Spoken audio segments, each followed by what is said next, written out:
In the weeks leading up to the midterm elections, many people, myself included, predicted a red wave was going to sweep across the country. Don't call me stupid. Oh, right! To call you stupid would be an insult to stupid people! We thought that Senate and House seats would flip from blue to red in big numbers, and it seemed like a foregone conclusion that voters would give notice to the Biden administration and to the Democrats that their failed policies were unacceptable. What an idiot. Well, as we witnessed on Election Day, that red wave never materialized. Don't get me wrong, some really good things happened for Republicans. That said, clearly the overall result was not what many people were hoping for. And that begs the questions. What happened? And where do we go from here? Let's break it down. The good, the bad, and the ugly. You're going to want to stick around till the end on this one because there is a lot going on. So let's get started. Welcome to Political Pop Culture, where the important and the not so important issues of the day are broken down, discussed, and occasionally even mocked and ridiculed. I am your host, JP, and this is my take. Okay, so let's start with the good. Obviously, the best thing that happened for Republicans in the midterms happened in Florida. Led by Ron DeSantis, Republicans thoroughly trounced Democrats from one side of the Sunshine State to the other. Marco Rubio embarrassed challenger Val Demings with a 16-plus point victory, while America's governor, Ron DeSantis, absolutely crushed Charlie Crist by an amazing 20 points. By the way, if you go back and check my social media, you'll see that I have been harassing Charlie Crist on his Twitter feed, telling him he's going to lose by 14.5 plus points for months now. Hey, at least I got that one right, huh? So voters in Florida kicked out every single Democrat in statewide office. That's a big deal. That is a very, very big deal. It's the first time in over a century where there are 0 Democrats holding statewide office in Florida.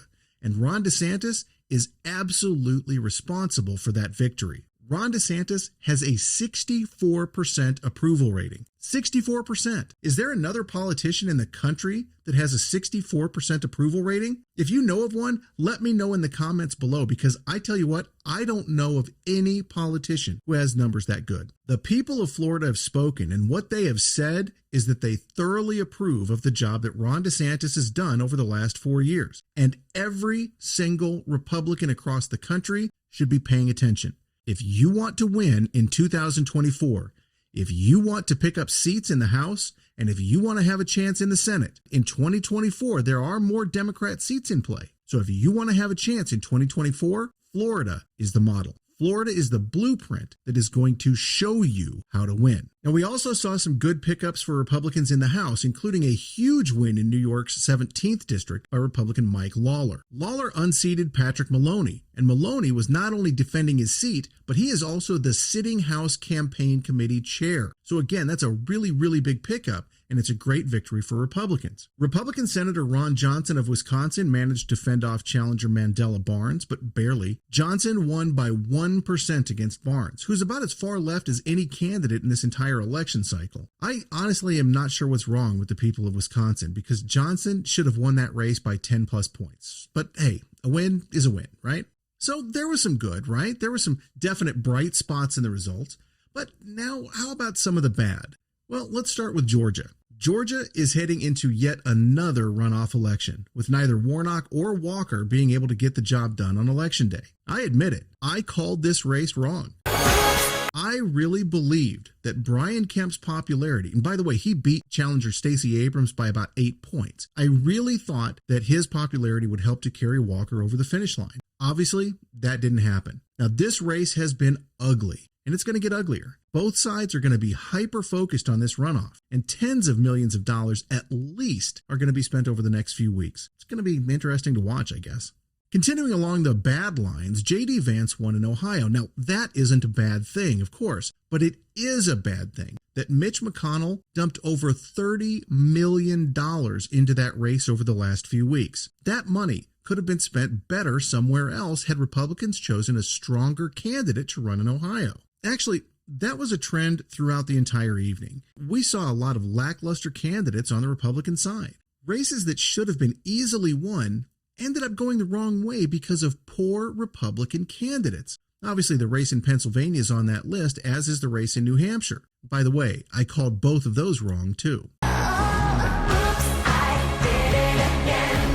Speaking of New Hampshire, this is another one to add to the bad category, and really it damn near makes the ugly category, but I'll get to that in a minute. The reason the New Hampshire loss is bad is because on paper, Maggie Hassan was the most vulnerable Democratic senator defending their seat. With the overwhelming popularity of New Hampshire Governor Chris Sununu, this should have been a pickup seat for the GOP. Instead, Don Bolduc lost by 9 points. 9 points. Again, we've got to go back to that familiar theme. Republicans just didn't put forth great candidates in many of the Senate races in this election cycle. That said, like I alluded to earlier, there is more to the story on Don Bolduc. But first, let's get to the ugly. We can't talk about ugly without talking about Pennsylvania. John Fetterman won the Pennsylvania Senate race. He beat Dr. Oz by several points.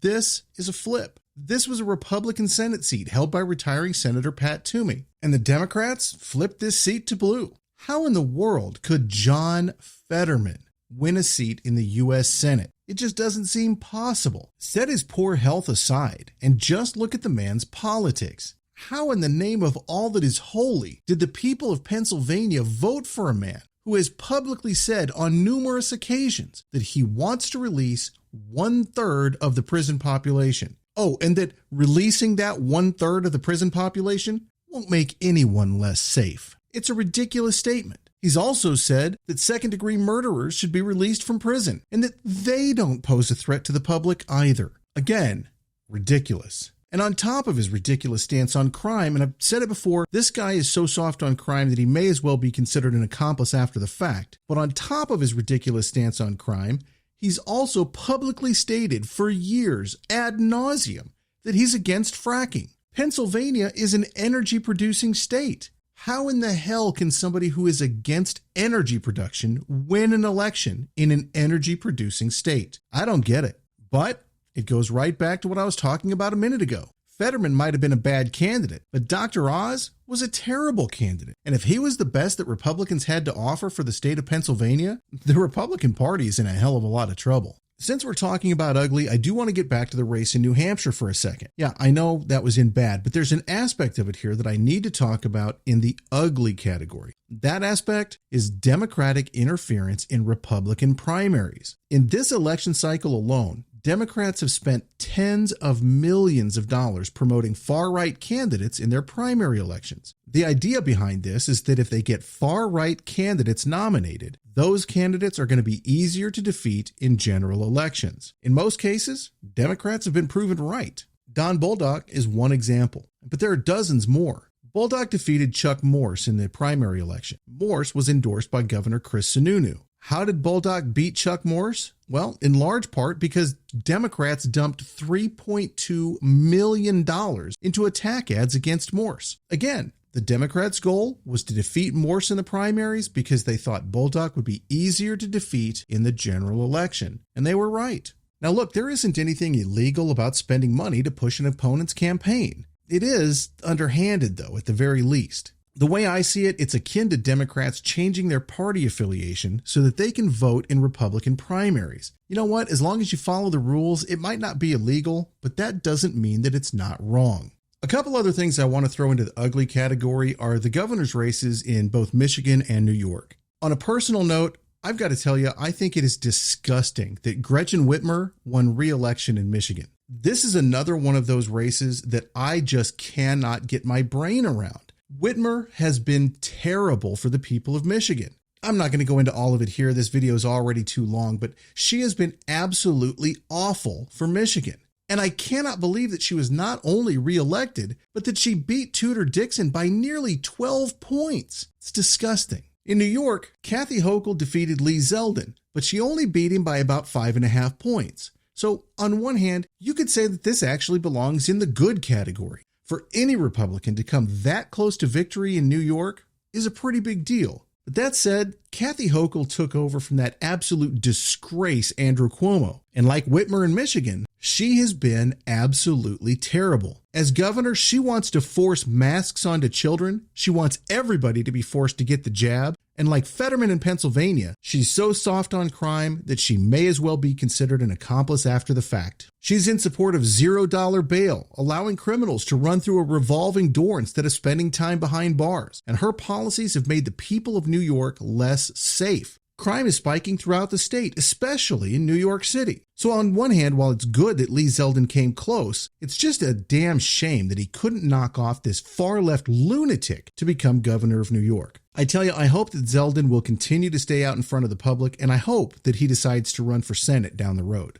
Obviously, there is a lot more to talk about in each of these categories. There was a lot of good that happened. There was a lot of bad that happened. And there was a whole lot of ugly. What I've talked about in this video is just scratching the surface. But hey, if you'd like some more analysis, if you'd like to hear more about not only what's happened in the midterms, but what's going to lie ahead for conservatives across the country, make sure you stay tuned. You can do that, first of all, by clicking on the like button and then clicking on subscribe and hitting the notification bell. When you do that, you're going to be the first to know anytime we upload new content, just like this. You're also going to be helping the channel by telling the algorithm to show this video to other people who might be interested. Every little bit really does help, so thank you. That's my take. What's your take? You can let me know your take in the comments below.